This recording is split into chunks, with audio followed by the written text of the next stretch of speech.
जय माता दी दोस्तों, अगर आप माता वैष्णो देवी के धाम की यात्रा करना चाहते हैं तो इस वीडियो की मदद से आपकी यात्रा काफ़ी आसान हो जाएगी और आप कैसे दिल्ली से सिर्फ 2 दिन में अपनी यात्रा को सफलतापूर्वक पूरा कर सकते हैं।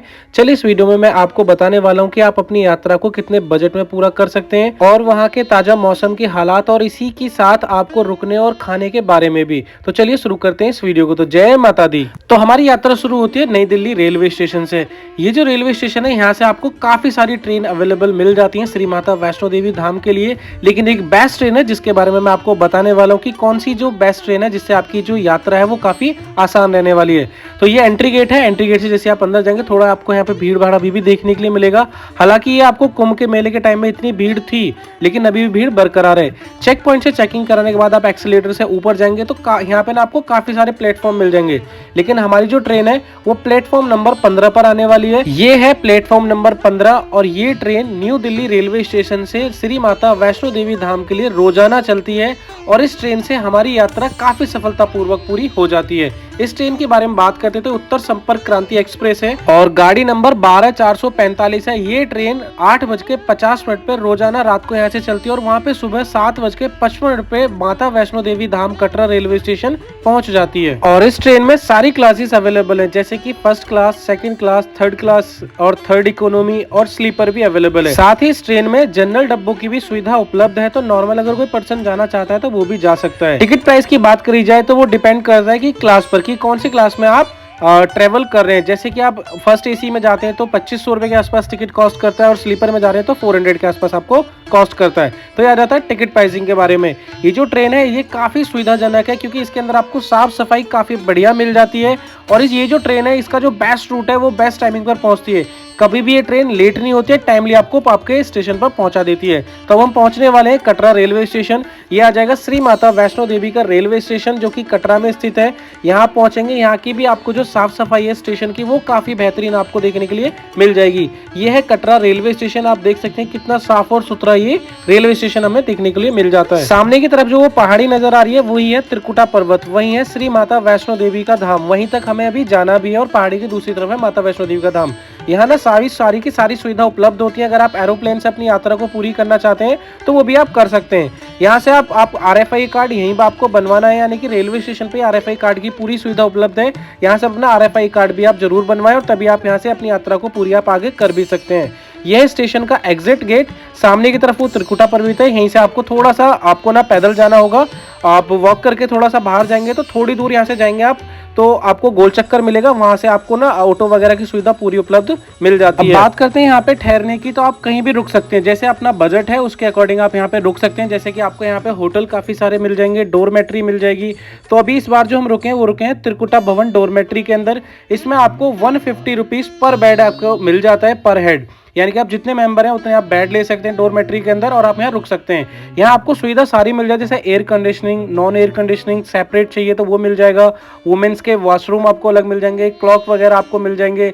रूम ऑनलाइन और ऑफलाइन दोनों तरह से आप जाकर के यहाँ पे बुकिंग आप करा सकते हैं। अगर आपने ऑनलाइन नहीं कराया है तो डायरेक्टली भी आप जाकर के यहाँ करा सकते हैं। नॉन एयर कंडीशनर आप कराते हैं तो 150 रुपीज पड़ता है और एयर AC वाला अगर आप रूम लेते हैं तो 200 रुपए पर बेड आपको मिल जाता है। और जितनी भी डोरमेट्री है यहाँ का जो श्राइन बोर्ड है श्री माता वैष्णो देवी का वही मैनेज इसको करता है। यहाँ की आपको साफ सफाई बहुत अच्छे से देखने के लिए मिल जाएगी और काफी बड़ा ये डोरमेट्री भवन आपको देखने के लिए मिल जाता है। यहाँ पे और भी काफी सारे आपको भवन देखने के लिए मिल जाएंगे जो कि यहाँ की संस्था द्वारा बनाए हुए हैं, जैसे दुर्गा भवन है। आप ऊपर जाएंगे तो दुर्गा भवन आपको माता रानी वैष्णो देवी के धाम के पास में मिल जाएगा, आप वहाँ की भी बुकिंग आप करा सकते हैं। तो यहाँ आप आए, यहाँ पे आपके रुकेंगे, यहाँ पे आपको सेपरेटली सब कुछ मिल जाएगा। वॉशरूम चाहिए, canteen, hot water, cold water, सब कुछ आपको मिलने वाला है। मार्केट आप देखोगे तो मार्केट यहाँ पे काफ़ी आपको बड़ी मिल जाएगी। और यहाँ आपकी बात करते हैं मौसम के हालात के बारे में, तो अभी अगर मार्च के महीने की बात करी जाए तो यहाँ पे अभी बरसात का मौसम है बहुत ज़्यादा और यहाँ पे बारिश भी बहुत ज़्यादा हो रही है जब से हम आए हैं। साथ ही आप यहाँ पे ना अभी बारिश की वजह से अभी ठंड थोड़ी सी बढ़ चुकी है, तो अपने गर्म कपड़े जरूर साथ लेकर के आए। तो दोस्तों हमने अपनी यात्रा शुरू कर दी है। सुबह 8 बजे हम आ चुके थे और 9 बजे तक हमने अपनी डोरमेट्री में एंट्री कर ली थी और वहां से हम एकदम फ्रेश होकर अपने कपड़े चेंज वगैरह करके हमने अपनी यात्रा शुरू कर दी है। सामने से हमारी यात्रा स्टार्ट हो चुकी है। यहाँ से अब अपना वॉकिंग पॉइंट स्टार्ट हो जाता है, यहाँ तक तो ऑटो आ जाता है और यहाँ से आगे अपनी यात्रा पैदल ही पूरी करनी होगी। यहाँ से आप ना चेक पॉइंट से चेकिंग करा के आप थोड़ा सा आगे बढ़ेंगे और यहाँ से आगे कुछ चीजें ले जानी मना है, तो वो चीजें आप अपने रूम पर ही छोड़ करके आए। आएँ। यहाँ से आप स्टार्ट करेंगे अपनी पैदल यात्रा, तो सामने की तरफ में यहाँ पे आपको सारी सुविधा उपलब्ध है, जैसे कि पोनी, पालकी वगैरह अगर आप उससे जाना चाहते हैं या घोड़ों से जाना चाहते हैं तो वैसे भी आप जा सकते हैं। यहाँ ढोल नगाड़ों से पूरा आपको स्वागत किया जाएगा। यहाँ से आप अपनी यात्रा को धीरे धीरे अपनी आगे यात्रा बढ़ाते रहें। बाणगंगा माँ का दर्शन करते हैं तो ये बाणगंगा माँ आ जाएगी, वहाँ से 1 किलोमीटर दूर है सिर्फ जहाँ से हमने स्टार्ट किया था। तो बाणगंगा माँ है, यहाँ के आप दर्शन कर सकते हो। यहाँ का जो जल है वो काफ़ी शीतल है। बाणगंगा माँ का जो उत्पन्न हुआ था वो वैष्णो देवी माँ ने ना यहाँ पे बाण मारा था, जिससे यहाँ पे ये उत्पन्न हुई थी, और इसी बाणगंगा माँ में वैष्णो देवी माँ ने अपने केस धोए थे। यहाँ से अपनी यात्रा को आगे प्रारंभ करेंगे तो यहाँ आपको ना काफ़ी सारे मंदिर मिलेंगे, और यहाँ से कुछ दूरी पर एक मंदिर है जो कि काफ़ी प्रसिद्ध है, जो कि मंदिर है प्रथम चरण पादुका। और इस मंदिर में माता रानी के पद के चिन्ह आपको मिलेंगे, तो वहाँ के आप दर्शन जरूर करें, क्योंकि इस मंदिर की मान्यता बहुत ज्यादा है। यह मंदिर त्रिकुटा पहाड़ी पर है। यहाँ माता रानी ने दौड़ते समय रुककर पीछे मुड़कर भैरवनाथ को देखा था और उनके पैरों के निशान यहाँ पड़ गए थे। इस वजह से इस मंदिर का नाम चरण पादुका धाम है। और यह मंदिर हमारी यात्रा का दूसरा पड़ाव है। पहला पड़ाव हमारा होता है बाणगंगा माँ और दूसरा पड़ाव होता है हमारा प्रथम चरण पादुका मंदिर। यह मंदिर लगभग 5300 फीट की ऊंचाई पर स्थित है। बात करते हैं कि रेलवे स्टेशन से कितनी दूर है, तो 6 किलोमीटर दूर आपको ये धाम मिल जाता है, और वैष्णो देवी धाम से 9 किलोमीटर दूर है। यह वैष्णो देवी के सबसे ज्यादा देखने वाले स्थलों में से एक है। कटरा से वैष्णो देवी के जो जाने वाला रास्ता है उसमें बीच में पड़ जाता है।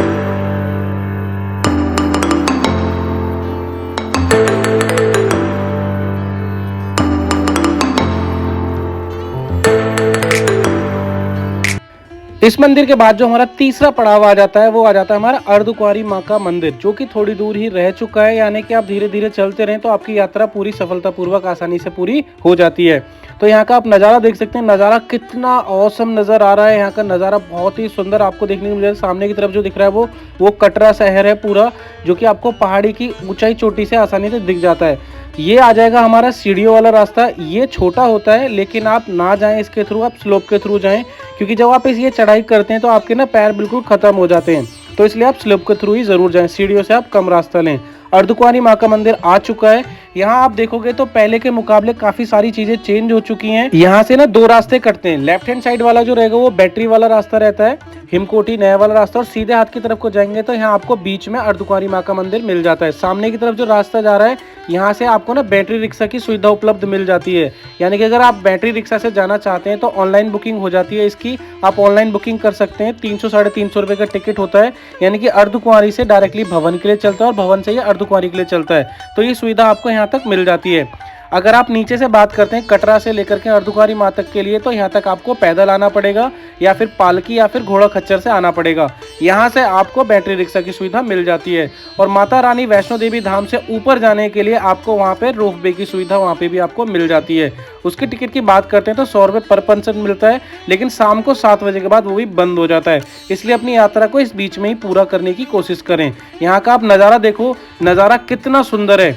ये अर्धकुंवारी माँ मंदिर बस हम पहुंचने वाले हैं, और यहाँ पर ना हर चीज की सुविधा उपलब्ध है। तो आपको अगर यहाँ पे रुकना है तो यहाँ पे विश्राम घर मिल जाएगा। मार्केट काफी लंबी है। यहाँ पे आपको खाने पीने से रिलेटेड आपको सारी सुविधा उपलब्ध मिलने वाली है। आप यहाँ का मौसम देख सकते हैं।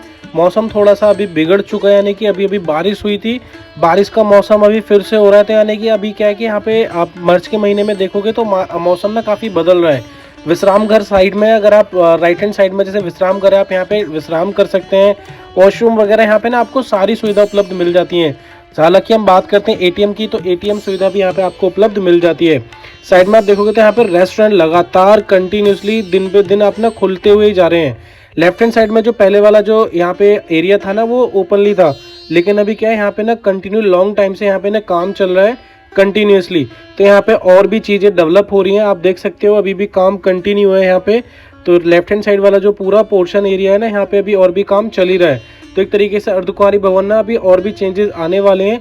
पहले यहाँ पे खुला था बिल्कुल, लेकिन अभी यहाँ पे भी वो भी काम चल ही रहा है। अगर कटरा से देखा जाए तो कटरा से अर्धकुंवारी भवन तक आने में 4 से 5 घंटे लग जाते हैं।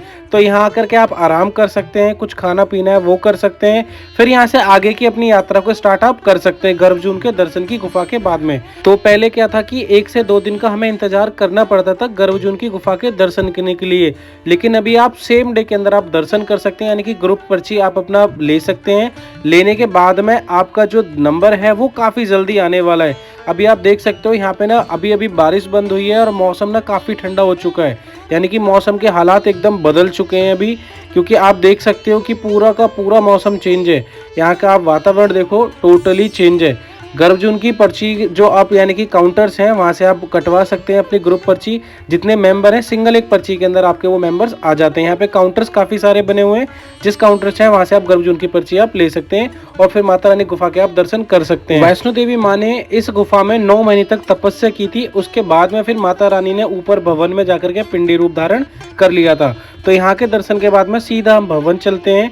भवन पहुँचने के लिए भी हमें 3-3.5 घंटे का टाइम लग जाता है। तो आराम से आप जय माता दी का नारा लगाते हुए इस भवन की तरफ आप अपनी यात्रा को प्रारंभ आप कर सकते हैं। जब हम ऊपर पहुंच जाते हैं भवन के पास, तो अगर आपके पास में कोई लगेज वगैरह है या फिर आपके मोबाइल वगैरह हैं, कुछ ऐसी चीज़ें होती हैं जो भवन के अंदर एंट्री बैन है, तो उन्हें आप यहाँ पे क्लॉक रूम लेकर के उसमें आप जमा करा दीजिएगा। वो क्लॉक रूम बिल्कुल फ्री ऑफ कॉस्ट है। ऊपर भवन के पास बात की जाए तो यहाँ पे 2 क्लॉक रूम है, एक नीचे की तरफ जाकर के, एक ऊपर ही आपको मिलने वाला है। तो दोनों जगह क्लॉक रूम एकदम फ्री मिलने वाला है। अपना शूज़ वगैरह, अपने जो वॉलेट वगैरह आप उसके अंदर लॉक कर सकते हैं। बात की जाए और भी तो यहाँ से जैसे कि 2 रास्ते हैं, एक भवन की तरफ जाता है, एक कटरा की तरफ जाता है। तो भवन के लिए आपको लेफ्ट हो जाना है, कटरा के लिए आपको राइट हो जाना है, जिधर से हम आए हैं। तो दोनों तरफ के आपको यहाँ पे रास्ते भी मिल जाएंगे। भीड़ आप देख सकते हो, भीड़ काफ़ी ज़्यादा आई हुई है और रूफ पे जो है वो अभी उपलब्ध है। अभी 7 बजे तक आप अपना टिकट ले सकते हैं। ये 100 रुपये पर पर्सन होता है। माता रानी के भवन से अगर आप जाना चाहते हैं भैरव बाबा के मंदिर तो 100 रुपये पर पर्सन आपको छोड़ देते हैं ऊपर। ऑनलाइन और ऑफलाइन दोनों तरह से टिकट अवेलेबल है और ये 2 से 3 मिनट के अंदर आपको ऊपर छोड़ देते हैं। माता रानी के भवन के आप दर्शन कर सकते हैं कि कैसे जगमगा रहा है, यानी कि स्वर्ग जैसे धरती पर एकदम अवतरित हो चुका है। माता रानी का भवन इस तरह से जगमगा उठता है दोस्तों शाम के वक्त। सामने की तरफ जो जय माता दी जहाँ लिखा हुआ है ये भवन है दुर्गा भवन। इसी में आपको डोरमेट्री मिल जाएगी। अगर आप रुकना चाहते हैं यहाँ पे रुक सकते हैं, अदरवाइज दर्शन के बाद में आप अपनी यात्रा को आगे प्रारंभ आप कर सकते हैं। अब यहाँ से अगर हम भैरव बाबा की तरफ चलते हैं तो भैरव बाबा की जो घाटी है वो 2 से 3 किलोमीटर की होती है, जिसमें टाइमिंग भी हमें 2 से 3 घंटे का लग जाता है, क्योंकि भैरव बाबा की सबसे कड़ी चढ़ाई है। अब तक जो था वो नॉर्मल था, लेकिन ये जो चढ़ाई है वो काफ़ी हार्ड होती है। तो भैरव बाबा के दर्शन करने के बाद हम डायरेक्टली नीचे उतर सकते हैं। जब हम नीचे उतरेंगे तो अब हम तो दर्शन करते हुए निकलेंगे, यानी कि हमने नंबर अगर हमने स्लिप ले ली है, पर्ची ले ली है गर्भजून की, तो बस डायरेक्टली हम दर्शन करते हुए नीचे चले जाएंगे। और शाम की हमारी ट्रेन है, सेम ट्रेन वापसी की रहने वाली है और 7:55 पे हमें ट्रेन मिलेगी। शाम के वक्त भी 12/446 ट्रेन नंबर हो जाएगा। सेम वो ट्रेन रहने वाली है जो कि हमें वापस दिल्ली वही ट्रेन हमें छोड़ देगी। टोटल बजट की बात करी जाए दोस्तों इस यात्रा की, तो हमारा जो बजट है वो अंडर 3000 के अंदर रहता है, जिसमें हमारा रहना खाना पीना सब कुछ हो जाता है, ऊपर जाना भी। और सिर्फ 2 दिन में इस तरह से हो जाता है। जैसे कि दिल्ली से हम चले थे तो हम चले थे दोस्तों 8:50 सुबह, अगले दिन हम आ गए थे। सेम डे हमने यात्रा स्टार्ट कर दी थी और रात को अभी हम नीचे उतरने वाले हैं।